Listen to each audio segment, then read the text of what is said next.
is a weekly podcast exploring the messy and chaotic lives and minds of founders, entrepreneurs, and innovators. Hello Chaos is one of the many resources brought to you by Orange Whip. That's Orange Whip, WIP, for work in progress. Orange Whip is a multimedia company dedicated to serving founders and entrepreneurs in affiliate cities through hyperlocal media platforms designed to inform, inspire, and create connections that helps founders along their journey. We tell real, raw, and unbiased founder stories, and where our mantra is where aha meets oh shit. Orange Whip is an all-in-one content hub for founders with fresh and engaging stories. We curate calendars. We provide local resource directories. We've done all the hard work for founders, so they only need to go to one trusted source to find all the information they need in their local market. My name is Jennifer Sutton. My friends and family call me JJ. I'm the founder of Orange Whip, and I will be your host today. We record every Wednesday and publish it on Sundays. So look for this in the coming week. Today we have Timothy Cunningham, owner of Wine Design, on our show today. Welcome, Timothy. Happy to be here. Good to have you. Welcome to our 67th episode. Congratulations. Well, we're excited to have you on. And why don't you just tell everybody and start us off with what has been your entrepreneurial journey? Like, just give us the 30,000 foot of the story of Timothy, because you have a good one. Well, I don't want to stretch it out, but I've been an artist since I was a teenager, a paid artist, doing murals and portraits, and went to the Marine Corps, went to college and became a mechanic, became an engineer. I was an engineer for a few years and just had enough of it. I just couldn't abiding by other people's rules and working in cubicles and wearing khakis every day. It was making my cholesterol go up. It was making me a worse father, worse husband. Anything that doesn't serve me, I just got to let it go. And what my wife did was she was already following and participating in the Marketing Impact Academy by Chalene Johnson. And I couldn't stand hearing that crap. I couldn't stand it. I was a corporate guy, and I was paying our mortgage and taking care of our kids that way. And I was doing entrepreneurship on the side. All of my murals, all of my art shows, all of my paint and sip parties, all of that was on the side. That's not a career, Marissa. That's what I told her. But she convinced me to start doing Marketing Impact Academy online for 12 months, and then go to the in-person event for 1 week. And that's what changed my life. And it gave me the confidence. And then if my girl is telling me, hey, let's sell this house and let's do this. And I was like, okay, we can do. She said, you're making $35K on the side. Quit the job that you have and put 100% of energy into that $35K, and let's turn that into a living. And we did it. So what was that? I know your wife was like, okay, you can do it. But what was that aha moment during that week that you were like, okay, this has changed me? So whenever I do something, I always look at who did it before me. And I'm like, so when I got to the Marine Corps, I was like, my brother did it before me. I can do this. He did it the year before me. I can do this. Right. When I got to college, I looked to my left and right, and I was like, if these idiots are passing this class, I can pass this class. I can graduate. So the same thing is when I got to Marketing Impact Academy. I didn't consider everybody idiots. This time I was like looking to my left and right, talking to people at the hotel all week. And I was like, I was watching them drink and have a good time. I was watching some of them take it real serious and study. And I found myself in between, and I'm like, I can do what I'm doing. I can do this. So that's what gave me the ahas. Just being there, just showing up gives me the confidence. Just gave you that inspiration to go, okay, I'm going to make that leap. Yeah. And now, because I've heard you talk about you and your wife like met at young age, right? I mean, you guys were sweethearts from what, middle school or something? Is that Nah, right? almost. We were born the same night here in South That's right. Carolina, Oh, and so we're twins, and grew up together, went to school together. We never knew that stuff in the elementary school, or we didn't know we had the same birthday. yeah, And we started dating when I got out of the Marine Corps and got married right away, and because we grew up together. And right. so at that point is when we realized, oh damn, we were born the same night. So And so why did you start wine and design? Why were you like, okay, this is where I'm going to take my leap? well, with wine and design, I had been teaching there. My wife went on a ladies' night and said, "Hey man, it's this cool wine and design place where you can actually bring your own beer and wine, and you could do artwork for a couple hours with your friends." Me and my girls just went. You should think about teaching over there. And at that time, I was in mechanical engineering, and I was like, hmm. And I was doing showcases and all of that and festivals on my weekends. And I said, teaching people though, I don't want to teach people. And I was like, I don't know. And so I went down there and talked to the owner, and she took me right away and was like, let's get you started. So after about, well, first of all, my first day in the building, I was like, Marissa happened to bring me some food so I could eat right before I teach class. And I was like setting up for my class. And I said, Marissa, I'm going to buy this place. This is mine. And she was like, and we both had no idea how to buy a business.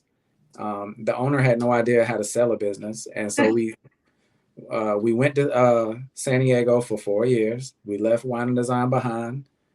That is when that during that 4 years we went to MIA, and I started San Diego paint parties. Same thing as wine and design, and I 3x the numbers within those 4 years by using MIA tactics and dressing up my operations. And the owner of wine and design here in Greenville, South Carolina, reached out. She emailed me and said, I'm going to sell it, but before I go public, I want to know, will you take it? So we worked it all out, and that's how we ended up with wine and design. Once we got in, just we threw the Cunningham recipe. We tag teamed on the operations, on the logistics, on the marketing, on the aesthetic, on the product that we offer. We just refurbished and amplified everything that wine and design was doing for all those years, and we almost doubled the sales numbers. So Whoa. So it took it to the next level. yeah, just next level, new energy, new couple. What were some of the lessons learned? Like if you had to look back at the purchase of wine and design, like you said, you've never purchased a business. What are things that you were like, dang, I wish I would have known that before? Or would you, how would you guide another founder through that process? Well, I would have paid less. I'll tell you that. I didn't know to haggle. I don't like to bother people like that. Yeah, I'm the kind of customer that just pays your price. And so I would have done that. I would have negotiated and haggled a little bit like a gentleman, not yeah, not not in a rude way. right. So I would have done that, and then that hard work of MIA is what really made it a breeze. We redid the team. We knew from San Diego. I told that owner, I was like, "Hey, your team ain't gonna work for us. Like we are way different." Yeah. So we had to clean house with the team, and we developed our own team. Team Cunningham is what we call it. And what else would I have done different? The financing, we got creative. We don't come from money. We made the money happen. We made it show up, and we're debt free today. We don't owe nobody anything. I don't know. I guess it would have been the pricing. I wouldn't Just have the bought in price. at that price. Yeah. Yeah.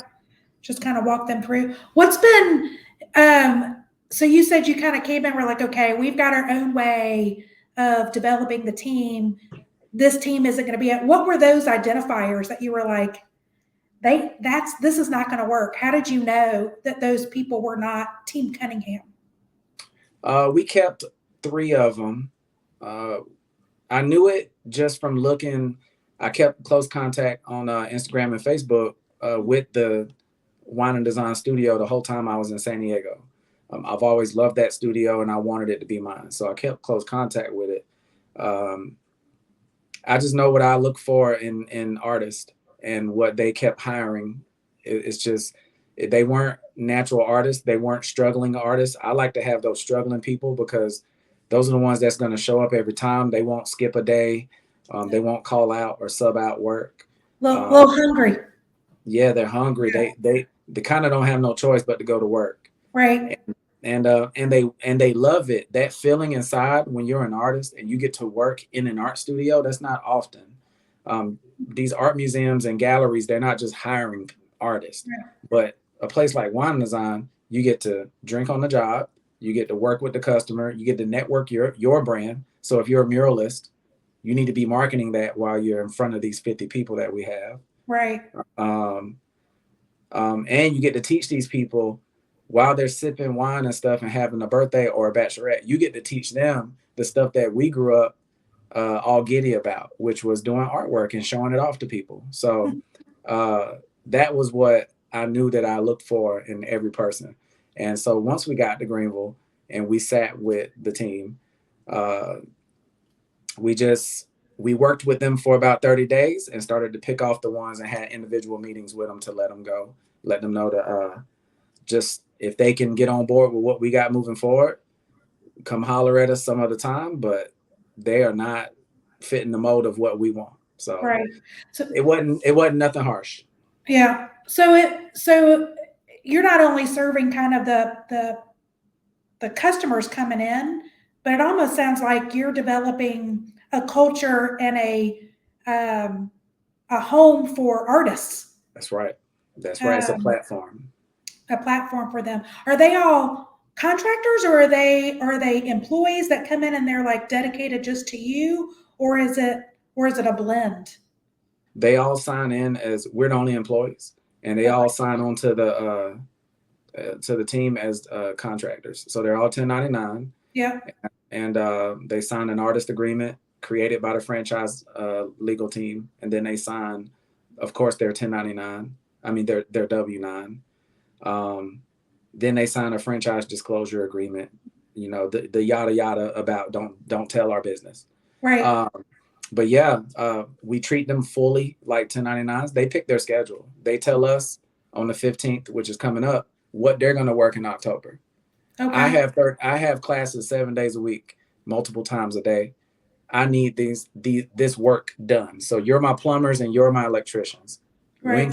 When can you come and do this work next month? They let us know. They text us back. They let us know.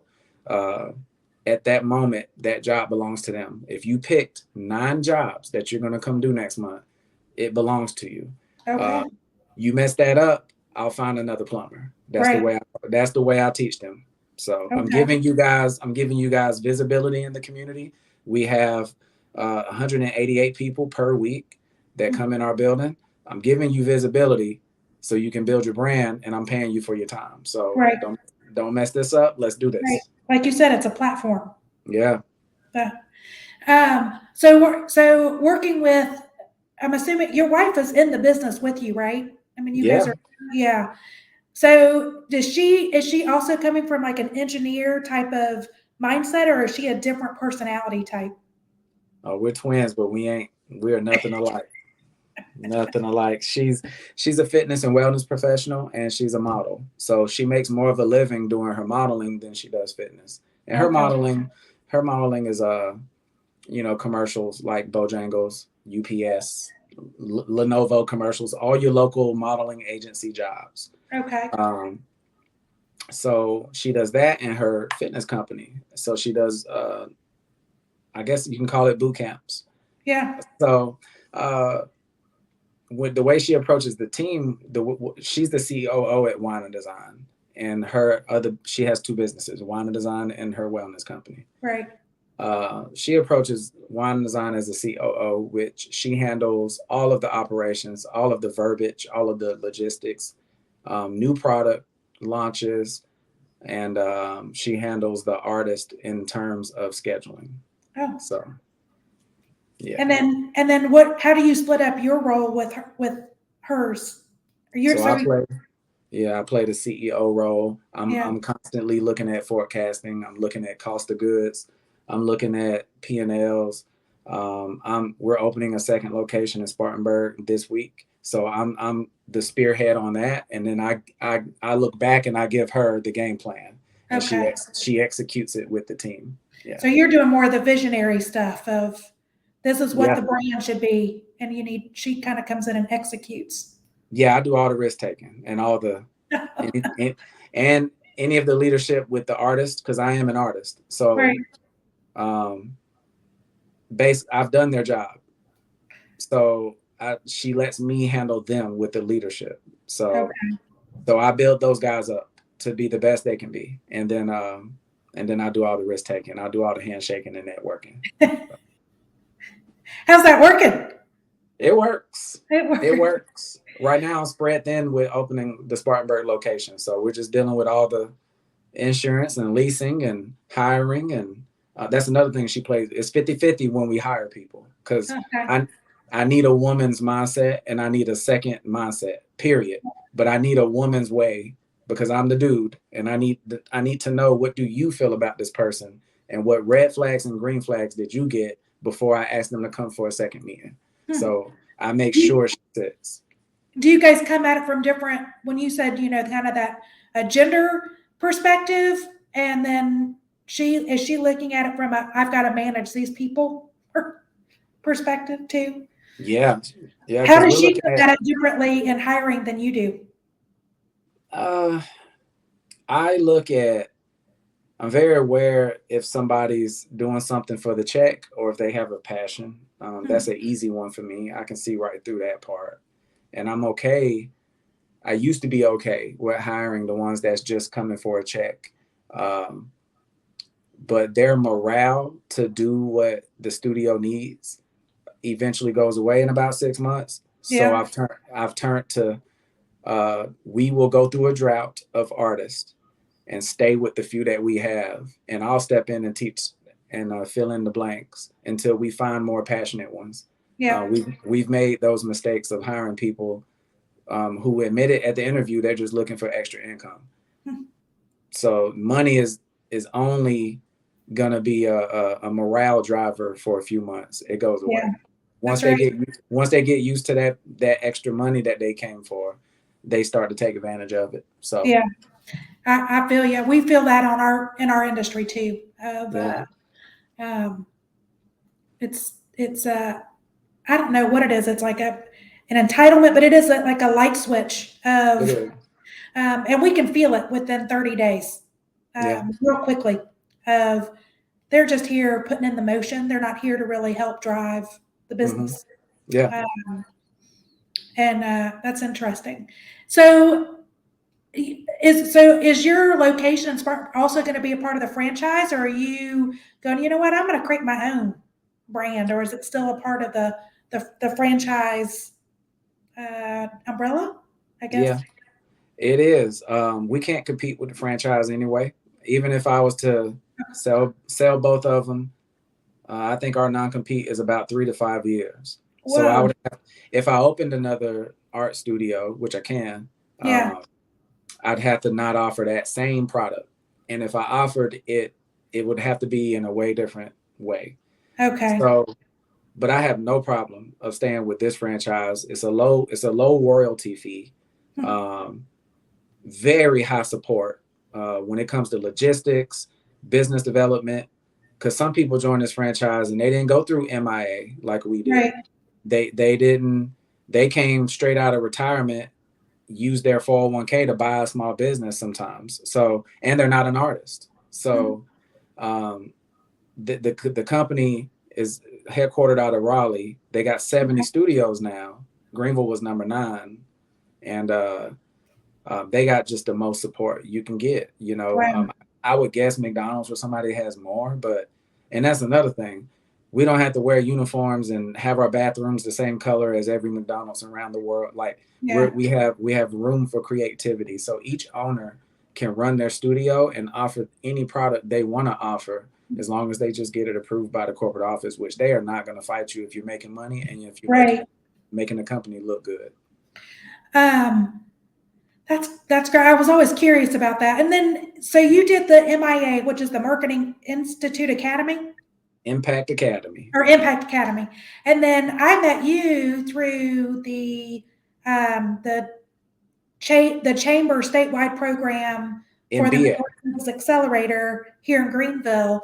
What uh, one I was going to ask you what motivated you to want to take that accelerator program, and what was the differences, between MIA and then the MBA? Nothing can touch the MIA program. I don't care what the chamber comes out with. I don't care. MIA program was created by Team Johnson, who is Brett Johnson and Shalene Johnson. They've been broke several times, and they've been rich a few times, and they've made it back. Went broke, made it back. I trust that, because that tells me that what a champion is who they are when they're down. What Yeah. does that person do when they fail? And I will trust that person more than somebody that only knows winning. So another thing is the MIA covers all the way from how to walk and talk to how to be successful. So every little step in between of Squarespace, if you want to do e-commerce, if you're selling nails or shoes or artwork or whatever, it can build you into an entrepreneur from whatever you're doing. You could be raising hogs in Columbia, South Carolina. It doesn't matter what you're doing, and they're going to take you from A to Z. Okay.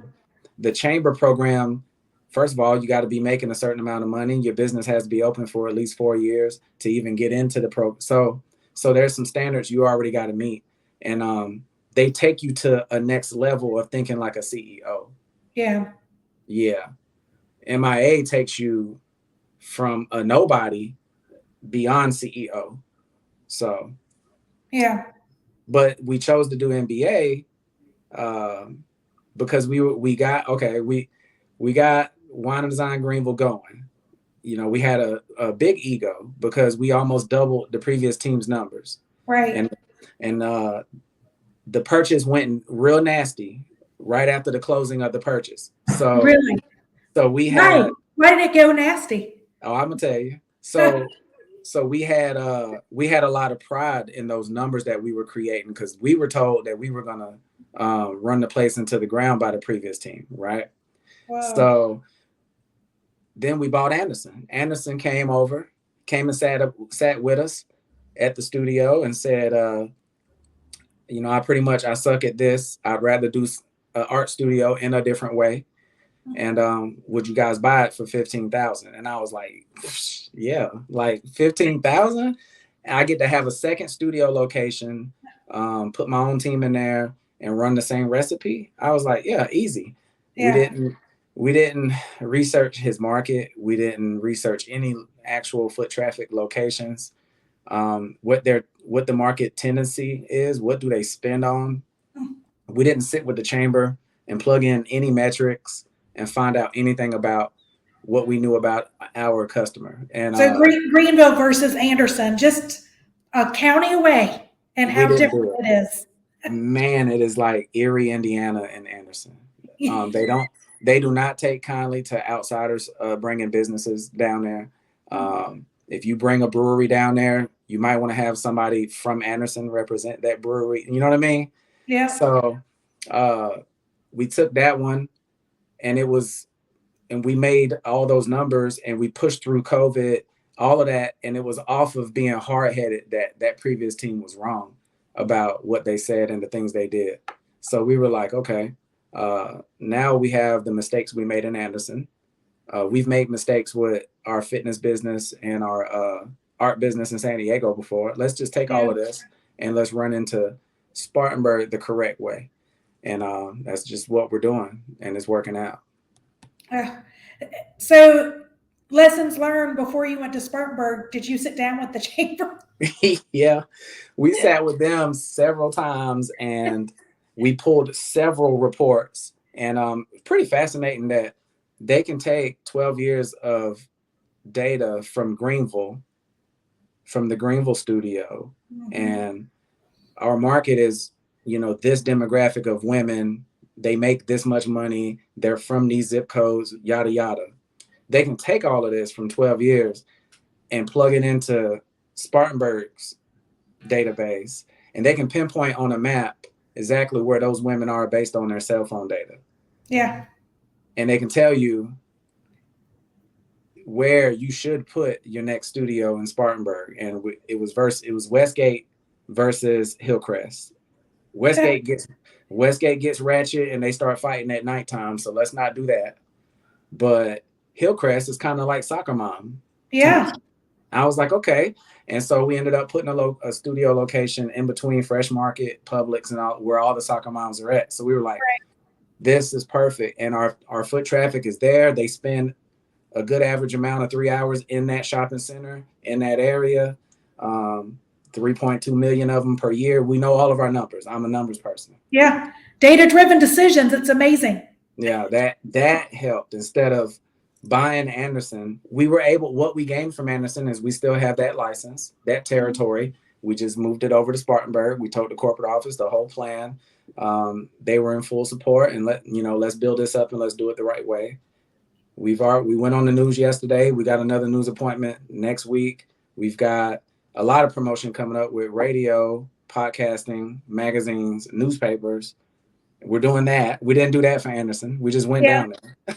So Well, hopefully we can get the word out on this one. So after all of this, what's been the most rewarding part of your journey? I think I've learned a whole lot about Timothy. I knew I was hard headed in my 20s. Both of us just hit 40. Being a business owner for the last, San Diego paint parties, I only had one artist. It was me and Right. one artist. But I guess I could call myself a leader Right. back then. So 8 years of being a business owner, I've learned how to be way more patient, not so hasty. Since I've been working so close with a woman, I grew up with it's four brothers. The way I grew up, we don't have no sisters. So working this close with a woman, it just shows me how to be more empathetic when I'm dealing with customers and my artists.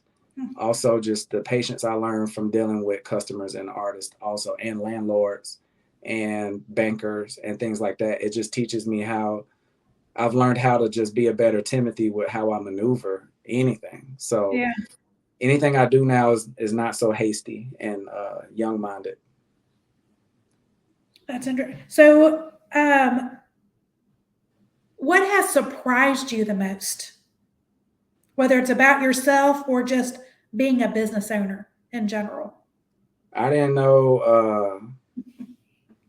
I didn't know this many different types of people existed. I never encountered this many customers ever before. I Like was like just the broad spectrum of personalities, or Yeah, really? yeah. I didn't know all of these people existed in the world, and they all have these different lives and things, and they come from all. Some of them are very rich, some of them are very poor, some of them are super cool, some of them are super mean, and I never realized like all of these I was in the Marine Corps, and I never been around this many people, so that was shocking to be this much in the public. So, and I never was as a showcasing artist, being a studio owner has helped that a lot because I do a yearly art show in Greenville, and the mayor never knew who I was back then. Yeah. All these kind of people know me. All of these entrepreneurs now know who I am because I'm an artist. I'm an honest business owner here. I'm not the kind of business owner that's strong holding things, and Right. we're just the team Cunningham, and people know us around the upstate as a cool couple that's pretty honest, and they own a small business, and he's an artist and she's a fitness girl, and that has taken us to where our networking is easier.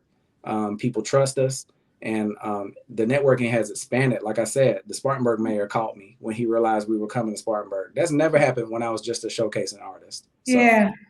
That's pretty amazing. Like that's a kudo. You need to remember that. It's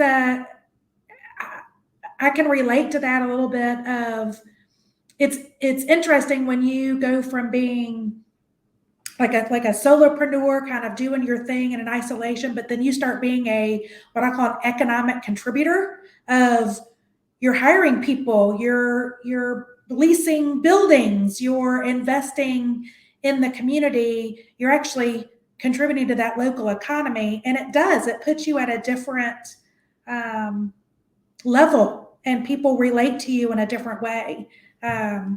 So it you should be commended, because not everybody gets to that level today, Yeah. you know. I didn't feel Um, that level as just an artist doing these showcases yeah, in my fancy suit selling paints. I didn't feel like a contributor. yeah. Um, where do you think you struggle the most as a business owner and a founder? Sometimes I do well with deciding on the business decisions. Like I did pretty good with Spartanburg, and where are my pain points? Where are my pain points? It would be uh, I think I could be a better leader every time I talk to my team. We just had a team meeting. What's today? Wednesday. We had one last night, Yeah. and Okay. we did it online, and we use Discord, and we just meet in person on there. And I think I could be a better people person with those guys every time. It's just that I've done their job, so Yeah. their excuses don't work on me. And I did that job. I can handle 50 people in the studio. Right. This person is being pretty cool with me, but they just spilled their wine. This person over here needs all the help with their painting. These people are dancing and laughing, but this group is real snotty. They don't want to talk to nobody. And then I can handle all of that at the studio at the same time. And then we got walk-ins that's got questions, and I can still get everybody through their painting. My jokes are funny.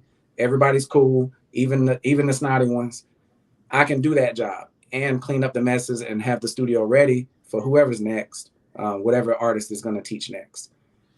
So when they can't do that, that's when I don't perform the best. That's when Timothy tries his best to work on what kind of leader he is. Because when they can't do that and they text or they call with all these problems and questions, I'm like, just get there and just please do the job the way I Right. showed you. So I could do a whole lot better with that type of leadership. So Do you did you like write out kind of like, these are the best practice, this is how you handle these type of customers, or is it a do you walk them through kind of the person, like how to deal with personalities? How are you arming your team uh, with I guess dealing with customers of all types? Because it's an area that we work with clients of all shapes and sizes and personalities, and some are harder than others, and it's a hard thing to coach. yeah, I'm curious, do you have a secret sauce uh, I for don't. teaching that? Communication. We have our meeting on Discord every 2 weeks, so we're on video with each other and we're talking about what they've encountered for the last couple of weeks at the studio. I don't see them every day. I'm bouncing back and forth from studios, and also I work at home sometimes. This is my in-home studio where Yeah. I do my paintings for my show. Um, so we meet there. That's communication. Also, Discord is also a text group, so we text in there. We Okay. all talk every day. So they learn a lot of operations and customer service from there. And then just being in front of people, nothing beats that. Right. They know that they can just call me. Um, I'll never miss a call from them. You have a camera in case somebody's really bitchy to you. It's on camera. But so before I contact that customer, I'll watch the altercation and I'll have everything in mind before I talk. Right. But they know that I don't overreact when they call. They'll say like we had a 20-year-old teacher, which I don't hire below 25, but we took her because we did first of all couldn't tell she was 20 until she told us. And I assumed she was 25. We don't hire below 25 because they got all the boyfriend problems and they still Yeah. live with mama, and the mama get on their nerves because they still live there, and all these we don't hire below Other 25. other dramas. Yeah, and they don't really have to come to work today. They Right. they can they can mess this job up. Right. But somebody that's above 25 or 30, they can't mess up their job. They have to come. So Uh, Naraya is her name, and she proven to be the best 45-year-old, 20-year-old you're gonna find. She called me her second day teaching. She calls and says she had a sold out class, and Saturday night when it's hip hop night and everybody's loud and the music is loud, everybody's drinking. She's teaching them how to paint this painting, and she called and said, "Mr. Timothy, this lady done brought her 11-year-old granddaughter in here for her birthday. I told her we don't do kids, but I just want to talk to you. I mean, the policy is the policy." And I said, "Okay, well, listen, don't turn them away. Let her know the music is going to stay what it is. It's hip hop night.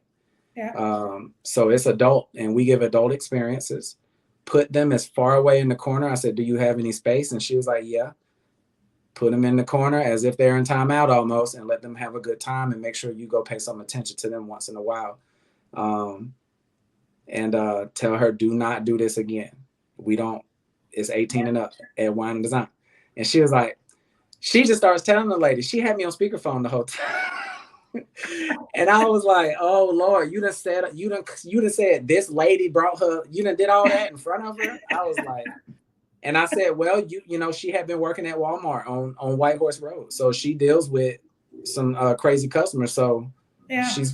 she what she was doing was what I want the artist to do, was to make the customers feel a little bit of responsibility." So Yeah. Yeah. It's I always tell at least my kids, and I've told other people, I think the best experience that helped me in the foundation of like working in an agency for serving clients was being in food service and working in restaurants. Nothing prepares you for better than working at a multitude of different restaurants. I've worked in, you know, family casual to like fine dining to bars, um, mm, and running. And it's just not, I think that's one of the best foundations of dealing with all peoples of all shapes and sizes and personalities, and um, knowing how to troubleshoot on the yeah, fly with, yeah. but doing it with a smile on your face, right? As much as you can. That's what I do. Whenever I handle the customers and we have people demanding refunds or demanding crazy like reschedules, and anything that we that's that anything we can handle, and it don't take away money from the studio, Mm-hmm. um, we make an exception for. But any customer service goes through me. Marissa's not. It stresses her out. She's not going to do it, and she's going to say yes to everything. So she makes me handle all customers, and I'm like, okay, I'll take that until we can afford to hire a manager. Our financial advisor projects next August we Mm-hmm. can both studios will be doing well enough, everything will be paid into the order of where we can have a manager in place to do emails and phones and all customer stuff. More like an operations person. Yeah, and I'm Yeah. still, and I touch on them every day. I work with that person every day. So um I just make sure I'm a gentleman with them, but I do enforce exactly what our policy is. The policies, the COO of the whole franchise taught us a lesson our month, the first month we bought into the business. She said, she had us on speakerphone, and she said, "You better get your verbiage correct on your website, and it better match your canned responses on Google, on your Gmail. It better match your social media, and it better match your event calendar. Uh, Yeah. each each event Consistency, each clarity, event template." consistency. Yeah. And she said, "If you don't do that, these customers are gonna outplay your ass, and they're gonna use all of these words against you, and you're gonna be a mess. Yeah. So your life will be easier if all of that is done." And Yeah. Marissa was like, she went right on the computer. She spent like 2 weeks doing all of that, which the Yeah. previous team was operating for 6 years and never had done that. Nothing matched. So It, that changed our lives. that's a great lesson learned. I mean, for any business and any brand. I mean, we try to tell large brands that we work with, across the country, have not figured, like, you're inconsistent. Like the stuff that you're saying, not just in sometimes brand tone and language, but the literal language, like your rules of doing business and your rules of engagement Yeah. are not consistent across your different communication channels. And it's the simplest, right? And it makes operations a little bit easier. Yeah, we use text replacement on my iPhone. If I'm out at an event, or if I'm in a networking event, or if I'm on this call right now, somebody calls, I have a, PP for private party on my iPhone. I have RES for reschedule on whatever they're asking for. I have, and those text replacements on my iPhone came from the templates on Gmail. Like everything is the same, and it's all up here. So whatever they try to catch me with, if they're talking to me on the phone or if they're talking to me in the studio, because these customers are slick, and they'll battle you for $2. Like it could be a $2 difference on the product, but they'll still take you all the way to the grave about it. And Right. it's all consistent. I know what it all says, and That's right. I deliver it with the Cunningham charm, as gentleman as I can. This is what we can do for you. We got about 2 options that you can take. I'd love to help you with those. Right. That's it. That's it. Do you do any like daily routines, or are there disciplines that you've kind of adopted to achieve your goals and to kind of stay on track of where you're going? That's Marissa's world. So she makes you a daily routine of like, dude, have you done this today? Yeah. So what I do is, for her is different, but for me, it's more dumbed down. Her version. Hers is written agendas. I mean, she's got apps for everything on her devices that handle all of that. Me, I use the reminders app on my iPhone, and I use Google Calendar. That is it. I won't put nothing nowhere else. Both of those will ding at me at certain times of the day. So I make sure we work out in the morning. If I don't go down to the gym 10 minutes away, where she teaches her classes, then I'll run around the neighborhood twice. I just make sure I move my body. So first of all, having the kids in school helps. Yeah. Actually, it does help, because Yes, it does. you got to get up and drop them off. You got to Yep. get up. We don't live in a bus zone. So that actually gets my ass out of the bed, and I can drop them off. Straight from there, I'm in my gym clothes. I go work out. If I don't have no meetings, straight from the gym. I only give the gym like 45 minutes. I don't give it crazy. You're not in there for 3 hours? No, I give it I just move my body. That way my hormones are flowing. Yeah. And then straight from there, it's like 9:00 now, 9:30. I go to the studio, or I go to my home studio, and I immediately handle correspondence, emails, phone calls. If I got to go meet somebody in person, and this will be customers like, the Cliffs or Prisma Health, or whoever wants a corporate event or anything like that, or a family party. I get them booked if I can, or I make some things happen if I can, and then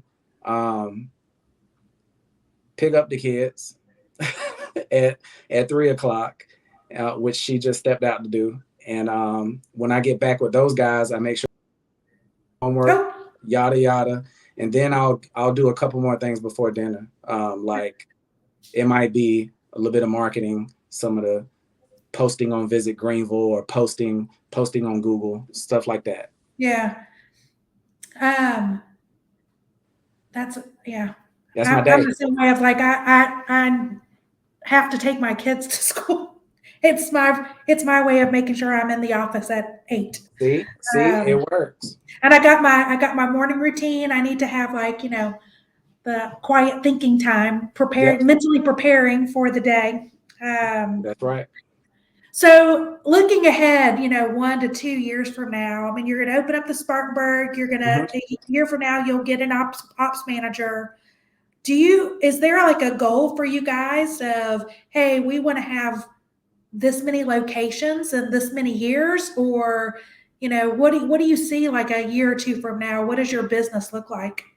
On paper, it is Greenville, Spartanburg, Columbia. All right. It was initially Greenville, Spartanburg. No Anderson. No. We love Anderson folks, but the putting a business in Anderson, they admitted to us, Timothy, we in the studio, we make them raise their hands. Where's everybody from? How many kids you got? We talk to them, we network with them, we get to Right. learn who our customers are. And they'll say, a group of 12 might say, we from Anderson. And I'm like, y'all know we have a studio in Anderson. Why y'all drive all the way to Greenville? And they like, Timothy, don't nobody hang out in Anderson. And I'm like, so you drove past that one to come to this? That's right. I'm like, so Yeah, it's crazy. Yeah. Greenville, Spartanburg, Columbia, and we're gonna sell all three in 10 years. So one at a time. So that's the end goal. And then what? Go live on an island? Where are you going? No, we're gonna focus on my nonprofit, which is the Cunningham Fine Arts Foundation. What it handles is art education in the community, and then it handles my yearly showcase. Okay. So, and then her fitness and wellness company, and she's interested in a modeling agency here in Greenville. So over the next 10 years we'll develop. Wow. So in between time, a perfect world, each studio is grossing an average of $20K a month. Yeah. Then you sell them. The high industry for these studios are like $28K a month. So okay. And those are industries like New York, Seattle, LA. The big cities. Those aren't Greenville markets. Yeah. Greenville market, you looking at 25K and below. That's high. Let's get our studios to that. Let's prove to the next buyer that these things are ready to go, and that's what we're doing. So in 10 years we sell them off, and there's no riding off in the sunset. That's not grooming your kids to come on and take it over. I don't know. I tell you what, I looked up the statistics on that. I told you I'm a metrics person, and those numbers are bad. The numbers aren't good. Yeah. No. And we deal a lot with different distribution channels, and second generation of taking over businesses. No. My daughter she is an artist, my daughter, but I think she would work at a wine and design and be an awesome employee. Yeah. But I don't think she would, she's 14 now. So in a few years, maybe she would want to work there and do some studio duties, maybe some of the marketing and all of that, maybe teach a few classes, but I don't think she would want to own one. So, and I'm not the kind of guy that's like, you got to play football because I did. I'm not like that. So I'm just like, okay, well, let's get y'all ready for what you want to do. He's a skateboarder and a YouTuber, and she's an artist and just an artist. That's what she is. So let's figure out what kind of artist you are. Are you a showcasing artist, or do you want to own a studio like this, or what are you? So let's figure that out. Yeah. Well, I think we're out of time. Okay. That flew by. I tell you, Kristen would always laugh. I'm like, these things go by so fast that it's amazing how fast they go. Well, Timothy, before we sign off, how do you want people to connect with you and learn more about what you're doing, and go visit one of your studios possibly in Greenville or Spartanburg? Yeah, I'm Timothy Cunningham on Facebook and on Instagram. So Instagram is where I'm most active, and from there they will see everything. They'll see the nonprofit, the foundation doing the art show every year. Then from there they'll see wine and design stuff. Okay. Each studio, of course, each wine and design studio is on social media. So basically, I'm sending you to Instagram. Good. We'll post your Instagram. Yeah. So Instagram is where you're going to find everything that's going on. From there, it trickles on over to Facebook. And that's the best way to get in contact with us to learn more about what we do at the studios, what we can maybe work with your corporate team. We do a lot of, we're moving towards the corporate world more. You're doing more like corporate events, right? More so than residential. We want to welcome all residential family parties, bachelorettes. We're still going to do all of that, all the trivia nights, the glow in the darks, the chunky blanket classes, all of that. We're going to still push all of that. But we are also looking, so our studio is open to everybody in the upstate. What we're looking to do with the corporate side, the corporate sector, is we're looking to do on-site events for those guys. Okay. So Where you guys come in and kind of be the entertainment. They can't fit in our studios. The studio is for the ladies' nights and all of that. Yeah. When's your next your own artist showcase? You said you're kind of working on stuff. Is that anything coming up soon? Yeah, every year. So it's at the end of April at the Welcome Center at Unity Park in Greenville, and it'll be showcasing Greenville's Black history this year. Okay.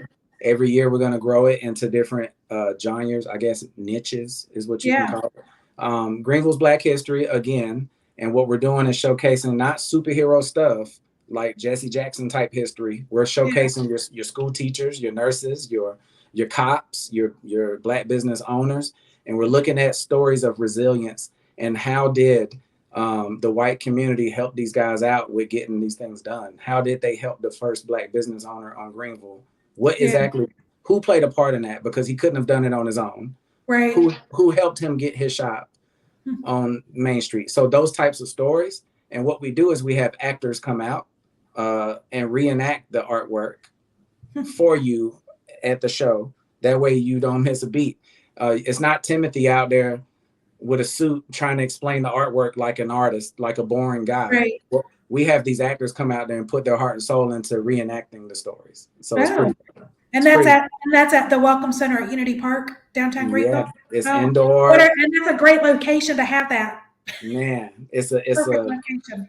Black carpet event, suit and tie, and it's fancy. It's you get interviewed as soon as you walk in, like the Grammys, and then you get your selfies at the booth, and then you walk on in to all the refreshments and networking, and then the show starts. And that's going to be at the end of April, so April of 2024. Yeah, every year we're shooting for the end of April. So right now they're doing some renovations, but they did tell us that we have April 26th and 27th locked in. So all right, well, here you have it, kids. Yes. Peeps. Yes. All right. Well, thank you, and we'll definitely post on about your Instagram and have people go there and look for Wine Design and Timothy and the art shows next year at Unity Park. Mm-hmm. But thanks for hanging out with me today, and I appreciate our stories and everything that we talked about. Again, this podcast episode will be published this coming Sunday and will be available on all podcast platforms. So subscribe to Hello Chaos, like, comment, or share. Help us share this great content. Help us grow this really connected entrepreneurial community that we have. Hello Chaos, again, is one of the many resources brought to you by Orange Whip. Orange Whip is a multimedia company dedicated to serving founders and entrepreneurs in affiliate cities. We are 100% free. Just an email to join the community. One-stop content hub just for founders, delivered in a weekly email every Sunday. So a 2-minute read, we get you prepared for the week. We are currently in 3 cities in South Carolina. So covering the upstate, covering the Midlands and Columbia, and then Charleston and Low Country. With goals to expand to 30 cities in 5 years is our big vision goal. Check out the latest edition. We just launched our September edition theme. What was it? On Sunday, I think we just launched it. And this edition covers everything about financial literacy and the importance of being financial literate as an entrepreneur and founder. It is one of the biggest challenges that we hear from a lot of new business owners and entrepreneurs is just understanding not just, everyday kind of accounting and the financial systems, but also how to build wealth as a founder and an entrepreneur. So go check out, we've got 3 great editions with key features of people in the financial industry talking about how they support entrepreneurs, but also they're entrepreneurs themselves. So great content. Check it out. If you'd like to be a guest on our podcast or support us, head over to Orange Whip. Send us an email, hello@orangewhip.com. Again, that's orangewip.com. And y'all, thank you for tuning in to Hello Chaos. It's where aha meets oh shit. I'm your host, Jennifer Sutton, and we'll see you again next week.